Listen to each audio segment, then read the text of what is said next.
We're awaiting your directive.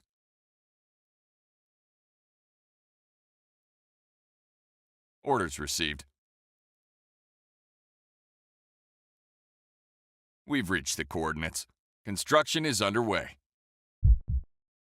Coordinates reached. Commencing with construction. Let's go. The team is in need of some direction. Let's get those ops guys cracking on a new power generator. What you say? Well, if we can't just build more facilities, I suppose it makes sense to improve what we've got. The data has provided some interesting results. We're tracking a massive wave of unfriendlies en route to your 20. We've engaged the enemy! We've got a soup sandwich out here, sir!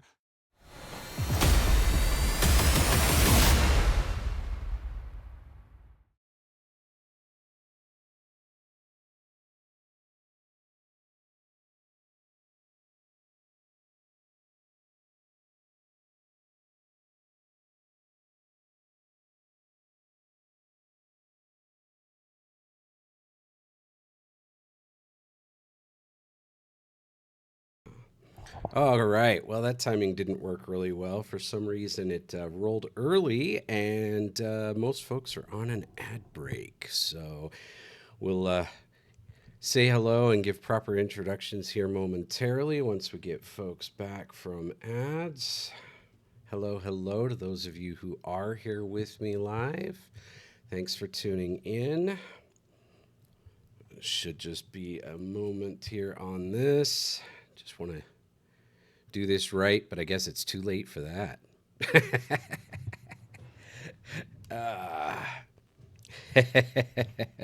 Right? All right. Welcome, welcome. Thank you all for tuning in to our Saturday evening Golden Spotlight, where we want to put another indie developer in the spotlight, showcase what they are working on.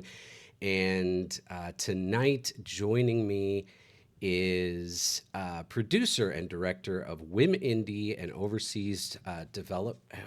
oversees development of multiple projects within their studio.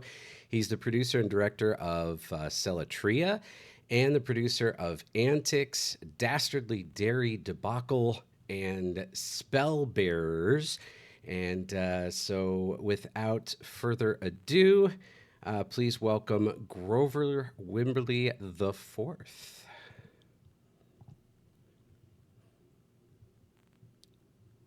Hello. 1 second here. For some reason, there we go. All right, you're all good, Grover. Welcome. Thank you for joining us. Very glad to be here. Appreciate you taking the time out in your busy schedule to hang with us a little bit. All right. Folks, as we progress, if you have any trouble, I'm kind of having to adjust some audio on the fly. So please let me know if you have trouble hearing anybody or if something's too loud, and we'll make those adjustments for you on the fly. But do appreciate you tuning in as we get to kind of know and see what's going on here with his stuff. And what's going on, for some reason, our video has frozen on him there. Oh no, okay, there we're rolling. We got some artwork for Selatria. This is the game we want to talk about, highlight the most. This is kind of what you just released, I guess, August. Is that right? Yeah, so we released the full version in August of last year. Steam would say August 21st, but I put it live on 11/59, so it was August 22nd, which is what we were aiming for. The game was originally developed in kind of two parts. We released the first three chapters several years ago, and that got really good traction. It got mostly positive ratings on Steam. That's called Selatria, Advent of the Doctrine Empire. But we wanted to finish the whole game and release like the whole saga from beginning to end. So that was the full game that we released last year in August. So awesome. And tell us a little bit about the game, like what we're talking about here in terms of genre. What can people expect since it's been out for a little bit? Maybe they've already played it, but in case they haven't. Yeah. So Celatria was kind of my love letter to old school JRPGs, right? When I was like 8 or 9, I started getting into Pokemon Yellow, Final Fantasy VII, Final Fantasy IX, Lunar, Lufia 2. So all of those games have a little bit of DNA into Celatria. And I always wanted to make my own JRPG. I had no idea how to do it.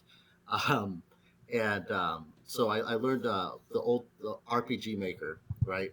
That was the game engine that we used for development of the game. But um, we had developed this when we started developing this when I was in my last years of college, and I had learned how to do proper coding by that point. So we kind of tore out the internals of the RPG Maker engine, put in our own frameworks and stuff, and really used it to make something really, really special with that, right? So, um, a lot of RPG Maker games, they tend to have this impression like they're kind of like low effort projects because of how accessible the game engine is. But with Celatria, we really tore the internals out and put our own game in there. We really stretched the idea of what that engine and genre can do. So we have all kinds of action oriented puzzles. We have traditional game designs. We have really difficult boss battles. We have characters that can transform in the middle of battle. Um, the character I think that you were showcasing earlier with Lewis, who was the old man, he's kind of a reference to both Tella from Final Fantasy IV, who forgets spells a lot, and Cranky Kong. So we have him making like these like really like out of character jokes, and people just kind of write it off as him being senile. So we get away with him saying a lot. It's like, did the writers get lazy in this part? Or this is bad game design, and they're like, what are you talking about? What are you ranting on about? And when he forgets spells, he says like these just really crazy jokes. So It I want to give props to the voice actor of Lewis. His name is River Kanoff. Like every joke or third like out of the box reference that we wrote in the story, he just instantly got it when he was doing the voice recording for those lines, and it just it was really great working with him. So Yeah, it seemed like you had a nice splash, maybe even more than a splash of humor in the game. So that's always fun when you can entertain as you're telling the story and as you're going through. It's always fun to engage in that way. Cool. Yeah. yeah. So we're looking at some of the gameplay here, and we can maybe when we're ready, we can roll the full trailer as well and let people take a look at it. But it looks really slick. One thing I noticed about the artwork is really polished, nice, bright, vibrant colors. Really kind of has a good feel to it as you're working with looking at the characters and the gameplay. Yeah, so I think what we're seeing right now. I earlier it was Mage and Melanie. The story starts off. They're students at this academy to learn how to do magic and swordsmanship. But Mage is kind of a slacker, right? He he didn't do his homework. He didn't study his spells, right? So the instructors gave him like one last task, like this is you're gonna do this task or you're gonna get expelled. You're not gonna graduate. So they tell him to go to this cave and get this old hat from the treasure chest at the end of the cave. So Mage, being the slacker as he is, he gets Melanie to accompany him to help him out, right? Because he's not strong enough to do this on his own. And so they go into the cave, they get this hat, and they come back and they see that their whole town is on fire. Like it's been invaded by this empire, right? That's attacked, and they get kind of like they get pushed away from their home of Avelia, and they're trying to figure out like, well, what is this empire that attacked? Why are they attacking? And so they start this adventure to kind of like liberate their town and reclaim their home. So that's kind of how the story starts, and they meet all kinds of characters along the way, right? Lewis, I mentioned, he's a old man who's tired of being an NPC. There's number 16, who's an assassin. that worked for the Empire, but she was kind of recruited against her will. So she uses this time to kind of break away from her and fight for the Resistance. There's Saiwo, which I think was in that Fire Dungeon graphic that we saw earlier. He's kind of Breath of Fire inspired. He when he gets super angry, instead of having mana like a normal RPG character, he has a rage gauge, and when that rage gauge fills up, he turns into a dragon. So kind of like a Final Fantasy summon, but you can't control when he's doing it. So whenever he makes an attack, his rage builds. If he gets attack, his rage builds. And then when that rage hits 100, he just does these devastating attacks. And then when that rage decreases back to normal, then he turns back to a human, right? So then there's Harmony, who's kind of like a hybrid bard slash dancer. She fights with two fans, or she can fight with a microphone. So instead of using like she's like a pop star singer, right, in the story, Okay. but her voice is so bad it damages enemies. But people love attending her concerts, right? So she uses this to Sounds like a few of our pop culture ones there. Oh, sorry. exactly, yeah. Very cool. So, well, since you're talking about characters, I'll throw in there. Bentley said Tella and Cranky King are some great inspiration characters. Yeah, And Cranky Kong. Royal Payne said Tella was my spirit animal. So, yeah, these guys are on board with you here. You Spoony Bard. That's an iconic Final Fantasy line, right? So I grew up with all of these RPGs, so I wanted all of those to be represented. Um, the other the other game designers, they were inspired by like Super Mario RPG and Paper Mario. So we have ones where like there's a challenge where you have to like canoe down a waterfall with rocks in the way. And then there's another one where you're on a mine cart, and the mine you have to like control the mine cart as it's going down. If you've played Super Mario RPG, it's very similar to that, but we've put our own twist into it. That you can see that it was inspired by that game, but it's like, oh wow, I see where they got it from, and I see how they kind of did a twist in this game. So Very cool. we really reference a lot of the RPGs that we grew up with in this game. And just Cranky Kong, even though it's a platformer, Donkey Kong Country 2 is one of my favorite games of all time, right? So um, you'll notice that in Donkey Kong Country 2, there's a lot of different music.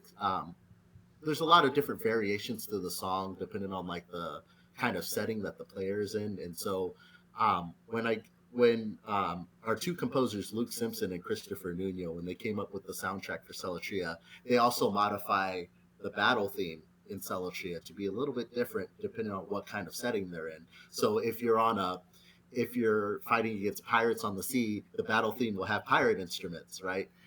If you're in a cave, it has like a hollow echo instrumentation.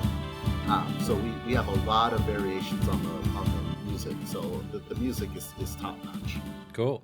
As you're talking, I'm rolling, since you mentioned the pirate ship, the attack on the ship, I'm rolling that for folks. So, Yes. yeah. And then you also mentioned earlier talking about the boss battles. So we've got a clip I'll share of that as well. So yeah, we've got a lot of good stuff to share on it. And you guys, you could tell you put a lot of work into this. How long did you work on the development for this game? I mean, you So mentioned this, yeah, it's Celatria is a bit of an anomaly. So we started this in 2011. So this was about a good 13 years of development, but it wasn't. I put this with a big asterisk on it because it wasn't 13 years of developing it, full time. There's been a lot of funding issues along the way. A lot of us had to get full-time jobs that we worked. We did 8 hours, and then we worked on the game where we could here and there. I'm actually also in the process of writing a post-mortem about it, but even the post-mortem is like, wow, this is taking so long to write. I'm having to do it in like considerable chunks, and like this is where it went wrong here, and this is where it went wrong here, and I'm using it as a kind of a cautionary tale of like what to avoid when making games in the future. So when I say it took 13 years, I'm not saying it took 13 years of 8 hours a day, right. that kind of thing. Um, I think it most yeah, of us indie developers can relate to what you're talking about. yeah, and for I it was my dream game at the time, right? 13 years ago. And I one of the hardest lessons, and I'm going to put this in postmortem somewhere, is that maybe your dream game is shouldn't be the first major commercial game that you do, right? You make components that can be individual games by themselves that can like coalesce into like your dream game. But that I feel like that's a lesson that can't be so much said as like you have to kind of experience it on your own because I know I'm a very stubborn individual, and if I was given that advice when I started the game, I would have ignored it. So Gotcha. Fair enough. Fair enough. Um, yeah, it definitely always takes long, as Bentley says, and he says that that's good advice. Making something quick and building up to a dream game. I definitely agree. Definitely agree. So, since you were talking about that process, I got two yeah, questions about that. One is, you absolutely, said it started out as your dream game. So, do you feel yeah. like when you got to the point where it was released that you were was it still a dream, or was it a little bit like, okay, thank goodness, get this off my So plate? so a little bit of backstory. At the time we started, I was really dissatisfied. I was 21. I was just like, wow, these game developers don't know what they're doing, right? This was 14 years ago. These game developers don't know what they're doing. Final Fantasy 14 1.0 just had released at that time. It was universally like negative reception. This was before they decided to remake it from scratch. And then before that, I played Final Fantasy 13, which I also didn't like very much. I did not like the linear nature of that game, so I was just like, I'm going to make my own RPG. I'll make it better, the way it used to be, the way it should have been, right? Um, Naive thinking on my part because I wanted to make like Final Fantasy VI. I wanted to make Chrono Trigger. I wanted to make all of these games that I loved as a kid, but did not realize how difficult that was. Right? Um, yeah, I'm seeing the comments. Final Fantasy 14 OG checking in. Yeah, it was really bad. I stuck through it though. I became a legacy character, but that's a different story. But to answer the question, it was my dream game at the time. But my taste have also changed, right? Back Sure, then, sure. when I was in college or high school, I had all these times to play these games with big worlds and 80-hour stories. I think Xenoblade on the Wii had just finally released in the United States, like a year before I started Selatria, right? And that's an 80-hour story game, right? And it's just that if you've never played it, it's the worlds are huge. It really pushes the Wii to its limitations. And when I see a game now, I just like how I check the website how long to beat, and I was like, is this gonna be is this a 15-hour adventure? Is this a Rick and Morty in and out 20-minute game? Or is this gonna be something that I'm going to have to put considerable time into? And for the latter ones, like I'll do it, but it might be like one or two of those games a year, and then I try to balance it out with indie games that take a less amount of time or games that kind of respect the player's time. Um, so yeah, so when I make smaller games now, like you mentioned Spellbearers or Dastardly Dairy Debacle, those were released between 2019 and 2022 while Celatria was in development. But if you play Spellbearers, it's not a long adventure game. It's a twin stick shooter with four levels that have increasing difficulty that you can replay over and over again, right? So you know I like to say I like to make smaller games. Even like when I'm working at Night Dive or Atari, like the two games that I've produced for them that have been released, much smaller games, right? That aren't big, super long adventures. Yeah, but I mean, compliments to you on this one. Celatria has over 60 hours of gameplay. Is that not right? Yeah. Yep. Yes, it is. It lives up to the development time. Um, it is a really long game, and most of the people that I've seen play it or have reported bugs, um, I looked at their playtime on Steam, and it's like I haven't seen anything other under 35 hours, right? For people who have gotten like chapter 5 or chapter 6 achievements, right, which are the final chapters. So they've put the people who played it have put considerable time into it. So once they start playing it, they really love it. And sometimes when people report bugs, I would ask them on our Discord, discord.gg/Wimberly, by the way. When they would join our Discord, they would send us their save file, and I would open it up, and they're like level 90, level 99, right? They really played it to death. So I really appreciate it. And yeah, it is a very, very long game. Very cool, very cool. So, I definitely still have a lot of questions for you, but I do want to give everybody the opportunity to check the game out for themselves. Selatria, you can check it out on Steam. We've got the link for you, as well as to Grover's socials. If you want to check that out, check our page right here on our Twitch channel, our About section. We have a links there, and all of his links are posted there for you. So you can jump on Steam. And in fact, right now, the game is available at 30% off for the rest of the weekend. So, Oh yes, um, thank you for mentioning that. yeah, The RPG Maker Festival is currently going on this week, so yeah, yeah, a lot of people have wish listed both Celatry Advent of the Doctrine Empire, which was the first part, and the full game. So great. yeah, you can definitely pick it up on a discount until Monday, I believe. Fantastic. So you guys can show your support that way. It's available on PC, Steam, and Steam Deck too. Verified, the full version is verified on Steam Deck. So Nice. um, we made that was a story on its own with the Steam Deck development because you were mentioning about well, that's one of the things that came out during the development of the game, the Steam Deck, and RPG Maker games are not they're not supposed to be playable on Steam Deck because they run on MIDIs. So we had and MIDIs, the Steam Deck does not have a native MIDI player. So if we were to just port it to Steam Deck as it was, it wouldn't play any sounds. So our sound engineer Shadow, they recorded our whole MIDI soundtrack in WAV format and from start to finish, all every single track, and there's a ton of them. And we made a complete Steam Deck version that just plays those files.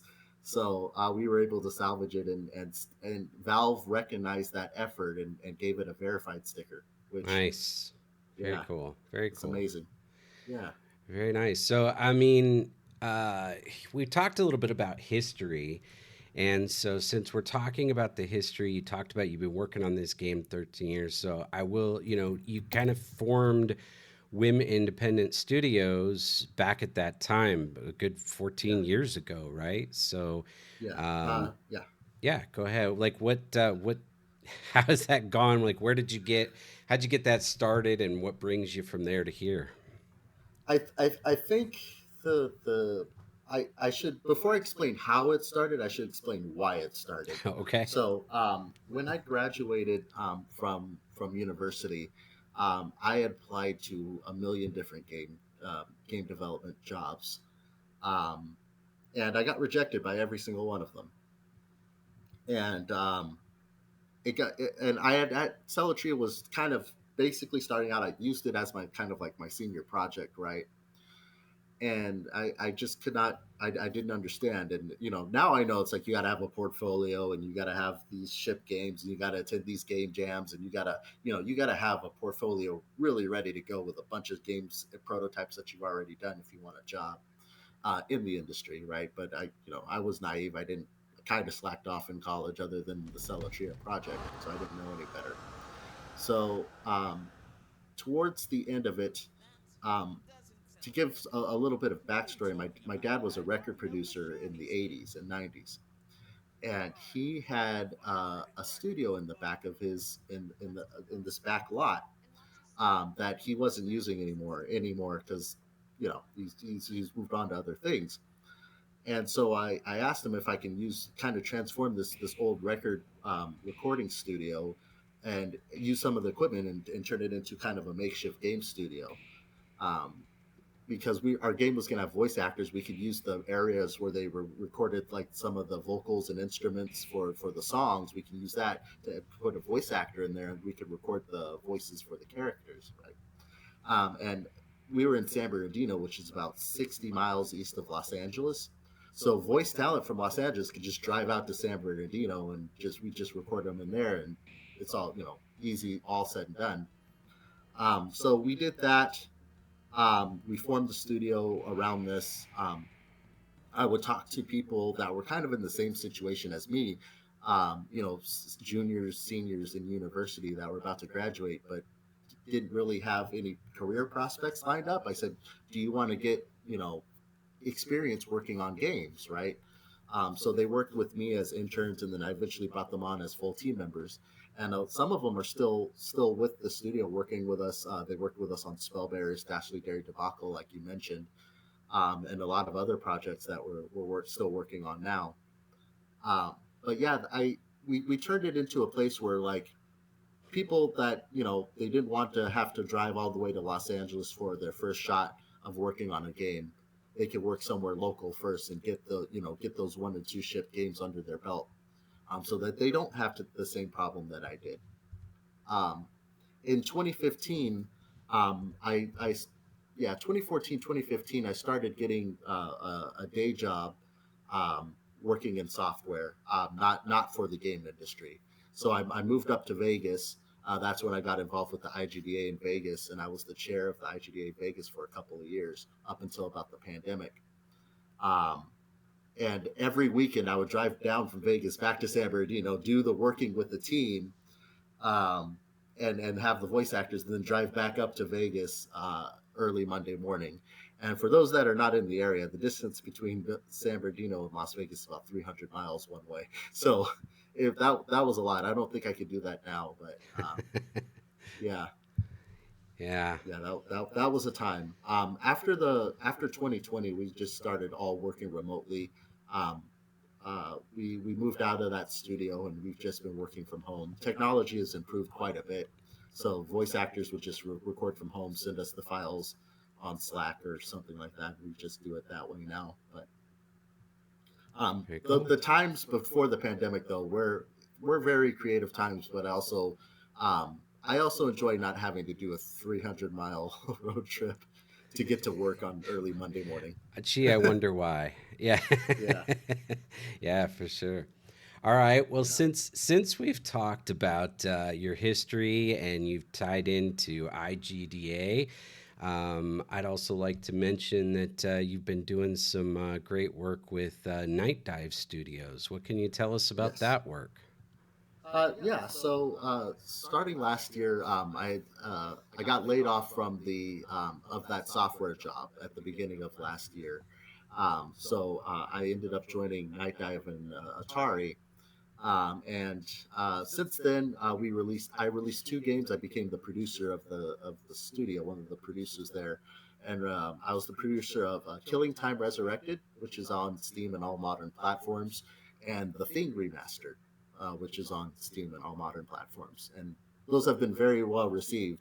And to kind of tie Selatria to this, it's all the lessons I learned from Selatria and Spellbearers, working with indies, working with these people, that I've applied to Night Dive and Atari. I applied the same kind of principles, right? So, um, working, finding finding out how to do all this stuff on your own without any formal. I don't have any formal project management training. I didn't go to school for project management training or anything like that. It was all working on Celatria and indie games that gave Atari and Night Dive confidence to hire me to work on as producer for their project. That's fantastic. Yeah. Yeah. Yeah. Congratulations. I'll second Bentley's comment there. Thank you very Uh, much. And I still Excellent. do both, right? I didn't leave Right. WimIndie for Night Dive. I do Atari Night Dive in the daytime, and I do WimIndie at night. So it's been a fun ride. But kind of to continue of what I was saying, I still hire, like, people that are about to graduate, or juniors in the game industry, and they kind of help me out while I'm doing Night Dive Atari work. They continue hacking away at Wim Indie Games, and I kind of oversee it at the same time. So That way, we kind of make progress on both projects, right? So I've kind of turned more into like a instead of me like kind of like directly being like the main guy, I've kind of turned more into kind of a supervisor role now. I mean, that's Um, that's but I'm fantastic still to be able to be in that position. That's wonderful. yeah, I'm still giving people chances to Yeah. work on our games and stuff like that. Yeah. Great. Absolutely wonderful. Just want to throw out a reminder that if anybody has questions for Grover as we proceed, feel free to drop those in the chat. We'll try to answer those as we're able. So if you have something on your mind, because there's a lot, he's working on a lot of stuff, and I can't come up with all the questions. The only thing I'll just for chat, the only thing that I can't answer, and I just want to be very clear about this, I can't answer about what I'm working on for Night Dive and Atari in the future. I can't Right? answer that. I can answer anything about development of what we've worked on and released, but I can't answer for future. I can answer about the future of Wimberly to some extent because that is my studio. So, Yeah, yeah, that's um, great. I mean, yeah, are you able to share anything? And it's okay if the answer is no. I don't want to put you on the spot sure, because some people really like sharing this and other people really don't. So it's up to sure. you. But what can you say about the success of Salatria? I'm sorry, Celatria. Celatria so far? Like how's it been received? What kind of feedback have you gotten? How has it done for you as far as a company? So I'm I'm working on the postmortem for this at the moment. It is not doing as well as I would like as a game on its own. It did give me opportunities. It did give me a chance to advance my career, right, to where I am now. But if you stand Celatria in isolation on its own, it's not doing as well as I would have liked. And there's a lot of reasons for it. One, that technology evolved faster than we developed the game, right? I mentioned that 13-year of development cycle, right? There's been better game engines. There's been advances in technology. Hmm. There's the release of the Nintendo Switch, right? I mentioned the Steam Deck, right? And we were fortunate to get the game running on Steam Deck, but before the Steam Deck was a thing, people played their indie games on a Nintendo Switch. People still play their games on Nintendo Switch. With our other games, Spellbearers, our Nintendo sales outweigh our Steam sales by a ton, right? So to attract, I hate to use the word mainstream audience, right? But if you want to attract, everyday, you know, people who play video games that are not like diehard PC gamers or diehard Steam players, you have to target Nintendo, right? That's the main thing that you want to aim for because that's what most people have, right? I think it's the third best selling console of all time, behind the DS and PlayStation 2, right? So, um, if I had developed Celatria, say I started developing Celatria today with all the stuff that I knew now, I would be developing it as a multi-platform and multi-language, right? Celatria was only released in English, um, and I feel like releasing only in English really hurt our sales there, because Steam Analytics, the only the big one of the biggest things that helps Steam analytics and visibility is what languages your game is released in. And if you only target one language, you're shooting yourself in the foot automatically. But 2011 me wasn't thinking about any of this. I just wanted to work on a game. I was dissatisfied with RPGs and I just wanted to make something. And I just Right. wanted to, Sure. right? And it's things that you don't think about because now releasing other games and stuff, you have to think about the market, right? Um, and that's yeah, Yeah. multi-platform, multi-language. That's what I would have done now. And so Celatria is kind of symbolic of where I was at that time in my life. Um, and and yeah, it gave me opportunities. But there's not much that I could change to it, right? It's 80 hours of gameplay. I can't translate all that into multiple Well, languages. It's and all hard coded in the Windows. and I don't know that you need to. I mean, it looks great. It I feel like from what I have seen, it stands the test of time. You might have started on it, before what we have available to us today, but it holds up. Yeah. It looks great. I got good gameplay in there, so yeah, no, fantastic job. I think it's natural for us to always, anytime we finish a creative project, to say, now if I were to do it, here's how I'd do it different or better. But it's just, Yep. if we can't always think that way, because we'll never be happy with anything we do. Yeah, exactly. So Exactly. Bentley says he doesn't care about what's next for Night Dive. What's next for Yeah. Wim? Um, s- okay, I got to give you some context on this beforehand. I don't know if the people here are game developers or people that are interested in getting into the game industry, but this context is important when I discuss what's coming next. So we started developing our next game about 2 years ago, and I'm we're going to unveil it at Level Up Expo. So if you're in the Las Vegas area, you'll get to see that there. You can keep up to date on our Discord for more information. But yeah, let me give you the background story of it first. So Unity, which was the engine that we were using at the time, announced that they were shifting to a pay by install model. So that we would have to pay, I don't know, a amount of money per install of the game, and we had finished like two or three levels of this game when they made this announcement. And at this time, the game director, he kind of, he was like, I'm done, I don't want to deal with this anymore, and he was out. So I brought in one of the co-founders of the studio to come in as the new game director, and we decided to ditch Unity entirely and rebuild the game in Game Maker Studio. So our next game is going to be like this. It's going to be an action platformer, and I use platformer very, very loosely because I know platformer is a saturated genre, but this is the closest thing that I can explain that this game is. So we started redeveloping the whole game in Game Maker, and I found that the year of development that we spent on Unity, we pretty much recreated in 4 months in Game Maker.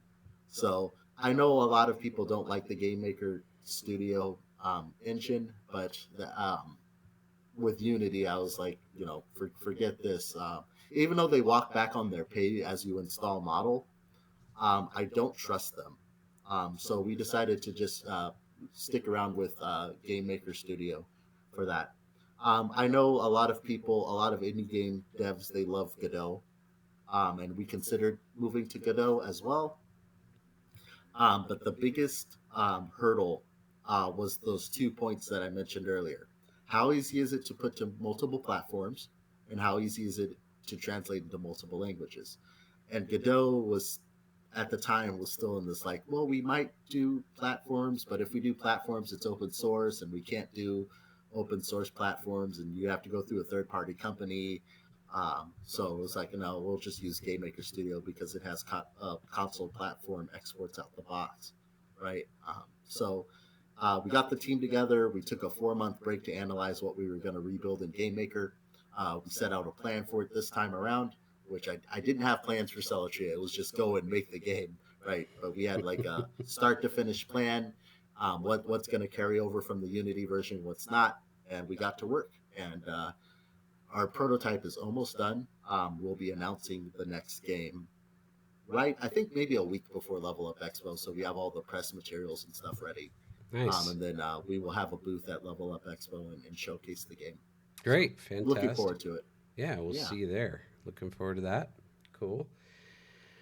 Very good, very good. Yeah, I think it was ironic because we answered Bentley's question, and I think he got booted to an ad break. I don't know, maybe he didn't, but the timing, the timing was Oh pretty no, funny. you'll have to Yeah, watch this on demand. I'm right. not repeating that answer again. No, no, no. Um, Just it's always, just gotta encourage folks to go for the subscription and follow and subscribe, as they say. I'll throw out the shameless plug, but at least you get ad free viewing. So Yeah, Good to good to see you to too. make that comment about yeah yeah to make that comment about night dive, um, one of the things is respect what night dive and Atari does when it comes to preserving older games. Right, there's a lot of games that are out there that um, they can't be played on current systems, and they're objectively really fun, but nobody knows about it or cares enough to go boot up their Windows 95 computer, or try to find a disk, because most computers don't even have disk drives in them anymore, right? So um, there's just a lot of games that are lost to time, that I think it's important to keep into the modern gaming world, if you will. And I hope we're kind of past that hump where backwards compatibility isn't a concern or thing anymore. Because I don't know if you know like deep about like x86 64 architecture for like PlayStation, right? PS3 had this weird architecture that made PS4 games unable to play PS3 games. But I think everything's like on a consistent architecture so that future systems don't, that they can play backwards compatible games. Um, but before this point, people, yeah, there's no way to really easily play older games, and the only games that get remastered are the really popular ones, right? That are low risk, right? So, Night Dive finds these like really niche games that are like Killing Time, right? That like, wow, this is a 3DO game. Who expected to bring that back? And other companies seem to be following suit. I mentioned Lunar was one of the inspirations for Selatria. Copies of Lunar for PlayStation are going for like almost $300 now, and then now I see that they're announcing Lunar remastered, right? So um, Yeah, I saw a video recently talking about the companies who are kind of involved in these remasters and just trying to restore some of these classic games that really aren't, available. Not that they're in danger of becoming completely gone from the arsenal. And so, it's yeah. cool. There's some good projects out there to try to. I understand there was a presentation to the Senate to try to get some official funding in that area that was denied, but hopefully that'll spark some community interest and stuff as well. The longer the amount of time it takes, from the original release to now, the harder it's going to be to get Yeah. those original. Um, because even trying to go back and finding those original format videos to upscale or to redesign, it gets harder and harder the longer you go. I think that's all I can say about that without getting in trouble. No worries. That's good. No, I appreciate you sharing and talking. You also talked about a hot button topic. You brought up the always interesting topic of game engines, the whole Unity, Yeah, runtime and step back from that and all of that. right. That's a great topic for our roundtable discussion. So maybe sometime we'll have to have you back and join us on a Wednesday night, and we'll get some folks together and just talk through that one. That could be fun. Oh yeah, Fun in I have quotes. some opinions. I have some spicy opinions of that one, Well, see, because it'll be great then. yeah, kind of going back, when we were recruiting people for Celatria, and we get people from university. I'll say, well, what do you? I only do Unity. Okay, so I talked to the university. Why are you only teaching Unity, right? There's like 5 or 6 game engines, and one of them's completely open source. Why are you doing Unity? Right. And it's gotten even like I've gotten so passionate about this, and I'll if you invite me for a roundtable, I'll rant about it more. But it's gotten so passionate. I've gone to the middle school level when they start teaching like Scratch and like visual programming, and I said, when you go to high school, don't learn Unity. learn these other game engines. Learn how to program this thing, but don't put yourself into a corner by only using Unity, and then you come out of school and then that's all you can do and that's all you're willing to do. It that closed mindset, it's toxic in my opinion. I Um, gotcha. I'm not saying not to use Unity. I'm just saying like Right. keep your mind open. I hear you. I hear you. And Yeah, consider it an open invitation. You let me know when you're ready to join us on a Wednesday night, and we'll make that yeah. the topic. We'll talk all I about know scheduling game this has been engines. heck because Oh, no. I mean, I've been sick and then the wildfires and power yeah. outages. It's just been You it's got been so much you're it's been a dealing time. with. So Yeah. let's touch on that just real quick. A little bit of personal. You mentioned, or at least I have come to know that you enjoy some time with family and getting to travel. Have you been Yeah. able to travel lately at all? I'm guessing with your busy schedule, that hasn't been a No, I haven't. One thing that I would like to do. Well, I'm going to be going to GDC next month, right in March. That's in San Francisco, so I'll be going to that. But for personal, what I would really like to do, I would like to take a road trip from Florida to North Carolina. And you might be asking, why would you want to do something like that? Um, I want to go see the Donkey Kong Country opening at Universal Studios Florida. Never been to Florida. Want to see that. Never been to Disney World. Would like to see that. And then just kind of rent a car and then drive up through like, Atlanta, South Carolina, and stop in North Carolina to see the limited run game store and the Epic campus. I know that they're both in North Carolina. That would be kind of cool. So, see the sights on the way. Obviously, all the normal travel touristy things that happens between those two areas. But for I kind of want to mix a little bit of gaming in there and see that the Donkey Kong Land and the limited run game store in the Epic campus. Be fair kind of cool. enough. Fair enough. Yeah, Um, maybe in the summer. I'm gonna have to wait till early summers when all the video games get announced, right? Um, you know, Summer Game Fest and Play Days and what all that stuff. After that is when I'll probably go on vacation. Gotcha. Fair enough. Fair enough. I mean, you definitely keep him busy between multiple studios and multiple projects within those studios, and yeah, you're a lot going on. So Yeah. that's fair enough. So then, what about the other big personal question that everybody's always wanting to know that you don't have time for? What about your gameplay? So there's two games I'm currently playing, and then there's one game that I want to play. So the two games I've been currently playing are I just finished Final Fantasy Legend 2 for the it was an old Game Boy game, but I've been playing the collection of Saga Final Fantasy Legend on Nintendo Switch. So I just finished that one. Um, there's another game I was just thought of that I was playing. I'm currently playing Fantasia Neo Dimension, which is Hironobu Sakaguchi, the creator of Final Fantasy.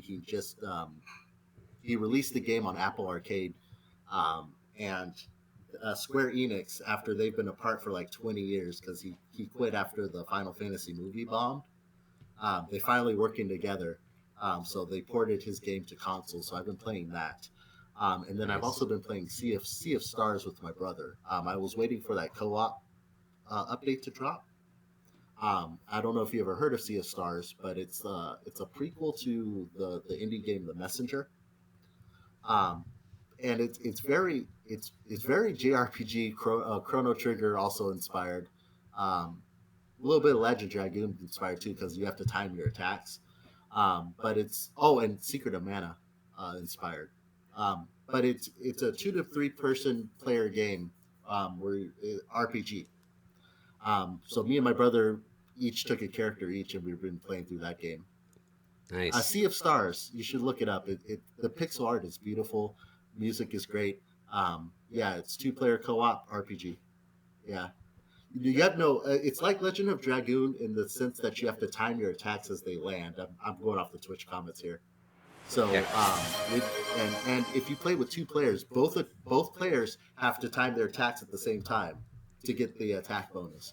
So it keeps every player that's playing the game super engaged. I really love the gameplay for that. Yeah. Very Like cool. one person has a boomerang attack, and then you throw the boomerang at the enemy, and the enemy will hit it back at you, and then you have to hit A as it's coming to you to hit it back at them. And then the more times you hit it back and forth, the more damage it does.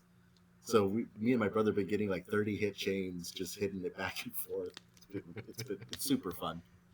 Yeah. Very cool. And then you said you remembered another game. Was there? Sea of Stars was the game I remembered. Oh, okay. And Okay. then the other game, I want to play Last of Us 2 before the show comes out. I played Last of Us 1, and I've been kind of spoiled on the big thing of Last of Us 2 by people who didn't know that I didn't play it yet. But I'm going to play that game proper. I got Last of Us 2 for free with my current computer. Like it was like some kind of deal. Like we'll give you a PS4 game for free, and then then they announced Last of Us 2 remastered. It's like, well, I guess I'll wait for that.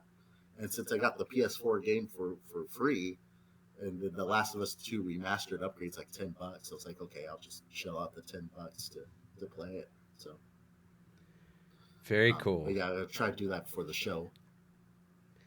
Very cool. Very cool. So should we? We've got kind of limited time left, but should we throw in a full view of your trailer for Selatria? Sure. I got it queued up here, folks. Well, let's go ahead and run that. If anybody else has a question for Grover before we part ways, feel free to drop that in the chat here while we watch this. Let's roll the trailer for the game. A special kind of magic lingers within this whimsical world. A magic worth seeking. A magic that breathes life into all of its natural environment. A magic that can destroy life when drained. But it's a magic worth protecting. We won't let you take our home. One that entangles our paths, leading us to who we're about to meet next. Bring 'em on! I'm practically invincible! What's the backup plan? Okay, let's take these guys out quick and easy.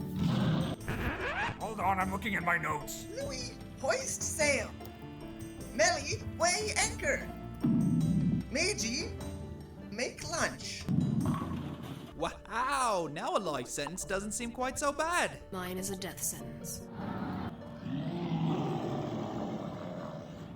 No, you shouldn't have come here. You need to leave. If you don't shut up, I will drive this phone into the ground and kill us all! What?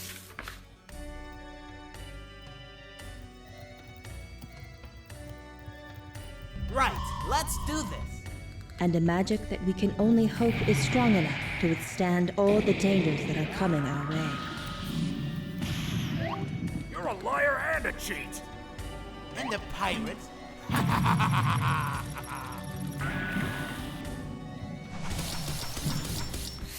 It dwells within all of us. But don't let it consume you. Everything you're fighting for, your friends, family, your home, don't let it be for naught. Out of the way! I won't say it again!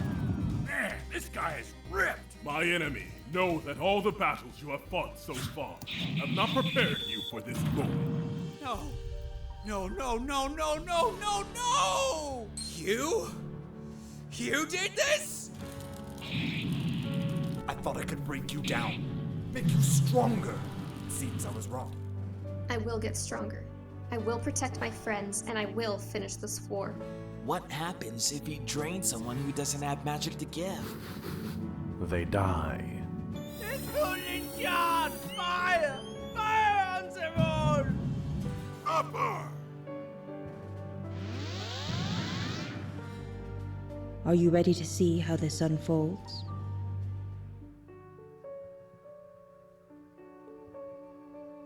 Selatria, the ethereal source of magic and life. Nice. Selatria, guys, check out the links down below. You've got the link to the Steam page and Grover's socials all down there on our About page. So please check it out. And Very cool. Very cool. I love that trailer. It's really highlights the game. It does its quality in every sense of the word. It's well put together. I have to give credits, shout outs to Jessica Hakwinda. She did all the trailer work for that. She does all of our trailers. She did our trailer for Spellbearers as well. She did an amazing job putting that together. Very nice. Very nice. All right. Cool. Well, who else has got a question for Grover here? Is we've only got him for a few more minutes. Hopefully, you guys are getting a chance to check this game out on Steam. If you can't get it right now, drop yourself on their wish list so that, or does that work that way? I'm. Yeah, you wish listed. It's on sale during the RPG Maker Festival, which it's Yeah, on Monday. So for the rest of the weekend, 30% off. Very cool. Very cool. Had you thought about using larger characters to have more expressive animations? Asks Maz. yeah, one of the, and I'm gonna probably put this in the postmortem too when I get to talking about the art. But one of the, I think one of the things I would have done differently is have bigger characters in a more unique art style when it comes to the way we have the characters being shown, right? Um, that's one of the things that it's like I wish we had more time or more money to do this, right? Like for example, you'll notice if you play the game, like the characters kind of walk in place, right? Like older Final Fantasy games. But it would have been kind of cool for them to have like a unique pose, right? But for them to have like unique poses, like we kind of have it when you win a battle, like Melanie would lift her sword up and down. But yeah, I think if we would have had a taller sprite base, we could have had the opportunity to do more animations. And I mean, taking a thing from Final Fantasy, right? Final Fantasy 4 and 5 had small chibi characters like what we showed here, but Final Fantasy 6 had taller characters that allowed for more expressions like laughing or doing, dances or operas and things like that. So, had I known what I know now, I probably would have given the direction to have taller, more fleshed out character designs so that um, they could be shown in the gameplay. It's got to be tough working on a game for so long that there's has to have been times where you're like, I'd love to change that, but I am not going back and changing that. Yeah, yeah, and there's been so many changes even within our team that it's like, we could do it differently even if we wanted to. We just don't have time, right? When we were all college students or earlier on in our careers, we just simply had more time. But now there's jobs and there's families and all that kind of stuff, and it's like, okay, we need to just make the basic, not not make it basic, not as in like simple basic, but we can't do everything that we wish we could do in our heads. And Right. at some point, what is the term that they use? Art isn't Creep. finished; it's abandoned. Oh, okay. Yeah, that applies to game development as well. There's got to be some point where it's just like enough is enough. Right, Um, for sure. yeah, Yeah, you can always find something to keep going on it, and you get that scope creep, or you get just perfectionism. you know, trying to yep. combat that for sure. Um, yeah, does the game have areas with multi levels? Maz was asking. Yeah, so the end of chapter one is a giant mountain that you have to climb where imps are throwing boulders down the hill, and you have to dodge the boulders as the boulders are coming down the hill, and you have to find places to hide so you don't get pushed down with the boulder. So there's definitely areas with multiple elevations. One of the fire areas is a volcano. But each zone is separated out in multiple areas. So at the beginning and the end of the area is when you go up or down the elevation, right? Um, what else? There's towers where you have to like fall down hills or fall down through holes to go through different floors, right? Um, when it comes to like if you're talking about like walking over and under bridges, that's more of a RPG Maker layering issue. and that was more of a technical limitation. But in the terms of like geography, there are areas with multiple levels to them. Cool, cool, cool. Well, I definitely appreciate you guys' comments and questions throughout the evening. It looks like Maz has got another one. Are there different endings, or does everyone get the same ending? I don't know if you want to give away the ending. Um, so I no, I'm not going to give away the ending, but I will say, because Lewis, the old guy who forgets spells, he's the hardest character, one of the hardest characters to use, and one of the most unfriendly characters to use. There is an achievement for beating the final boss with him in the party, but it does not affect the ending. Now, I'll say the ending itself does not change too much, but there will be subtleties in the ending that will change depending on the side quests that you've done. So the more side quests that you do, the the more fleshed out the background of the ending will be. But the ending itself is not going to be different. I hope that makes sense without spoiling it. For sure, for sure. Yeah. Cool, Like cool, say cool. you help out this character, then this character may show up somewhere. I I hate being vague, but I don't want to spoil that. Vague is okay. I'm like the opposite. I have a tendency. I'm like, I got this great surprise for you guys tomorrow, and then I'll proceed to tell them all about it. So I'm really bad about that. How many hours long is the game? We said it. Yeah, 60 plus. Yes. Yeah, yeah. So I've been watching the playtimes of people who've cleared it, who've just cleared the story, and I haven't seen anything under 40. I haven't seen anything under 40. So like 40, 45, 50, 60. It really depends on all the. There's a lot of extra stuff that you can do after chapter four. When this is not so much a spoiler. It's like when chapter four is when the world kind of opens up a little bit more, so that there's just more places you can visit that are a little bit more off the beaten path. So if you go and do those things, that's going to add some hours to the gameplay. Yeah. Very cool. Very cool. Well, Grover, was there anything else that we didn't get a chance to touch on that you wanted to make sure to get in, to comment on or throw out there to folks? Um, all I ask is our Discord, the discord.gg/Wimberly. If you ever think of anything and want to ask questions, I try to keep that as active as I can. I post a lot of my opinions on game news and stuff that on there.